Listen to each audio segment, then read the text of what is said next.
Surat city અંતર્ગત Surat police સતત કામગીરી કરતી રહે છે। તે દરમિયાન સુરત ક્રાઇમ બ્રાન્ચની ટીમ પેટ્રોલિંગમાં હતી। તે દરમિયાન સાયન રોડ વરિયાવ જકારનાકા પાસે એક બાઇક પર બે ઇસમ પસાર થઈને જતા હતા। તે દરમિયાન બંનેની હિલચાલ શંકાસ્પદ લાગતા પોલીસે બંનેને ઊભા રાખી પૂછપરછ કરી તલાશી લીધી હતી। પોલીસે તલાશી લેતા તેમની પાસે રહેલા એક થેલામાંથી 30 કિલો ગાંજાનો જથ્થો મળી આવતા પોલીસ પણ ચોંકી ગઈ હતી। પોલીસે બંનેની પૂછપરછ કરતા જણાવ્યું હતું કે સાયણના ખેતર પાસે એક અજાણ્યાએ આ થેલો આપ્યો હોવાનું જણાવ્યું હતું। આ બેગ સારોલી બ્રિજ નીચે પહોંચાડવાની હતી। જેમણે મંગાવી હતી તેમને પોલીસે વોન્ટેડ જાહેર કર્યો હતો। ગાંજાનો 30 કિલોથી વધુનો જથ્થો મળી આવતા પોલીસે 17 વર્ષીય સગીર અને 20 વર્ષીય શાંતનુ નરેન્દ્ર જૈનાની ધરપકડ કરી ગાંજાનો જથ્થો તેમજ અન્ય મુદ્દામાલ સાથે કુલ 3.64 લાખનો મુદ્દામાલ કબજે કરી કાયદેસરની કાર્યવાહી હાથ ધરી હતી। મહત્વનું છે કે પોલીસ પૂછપરછમાં સામે આવ્યું હતું કે શાંતનુ લુમ્સમાં કામ કરે છે અને તે છેલ્લા 4 મહિનાથી આ પ્રકારે ગાંજાનો ગેરકાયદેસર વેપલો કરે છે। હાલ પોલીસે બંનેની ઝડપી પાડી મુદ્દામાલ કબજે કરી કાયદેસરની કાર્યવાહી હાથ ધરી છે। ડ્રગ્સની સુરત સિટીનું એક અભિયાન ચાલે છે।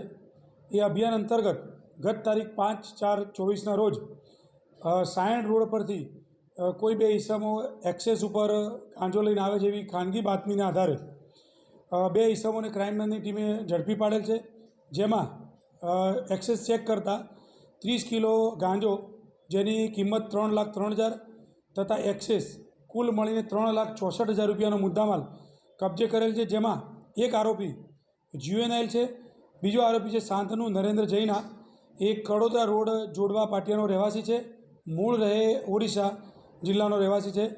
આ આરોપી છેલ્લા 4 મહિનાથી આ ધંધામાં એને ઝંપલાવ્યું છે અને સંચામાં કાપડના સંચામાં બોબિંગનું કામ કરે છે। આ ગુનો દાખલ કરી અને આગળની તપાસ અત્યારે ક્રાઇમ બ્રાન્ચ કરી રહી છે। ગાંજો જેની પાસેથી લાવ્યો તેની અત્યારે તપાસ ચાલુ છે અને એ ક્રાઇમ બ્રાન્ચ કરી રહી છે। એ તપાસ આગળ ચાલુ છે, એમાં વિગતો ખુલશે। હાલ આરોપી રિમાન્ડ ઉપર છે અને એની તપાસ ચાલુ છે।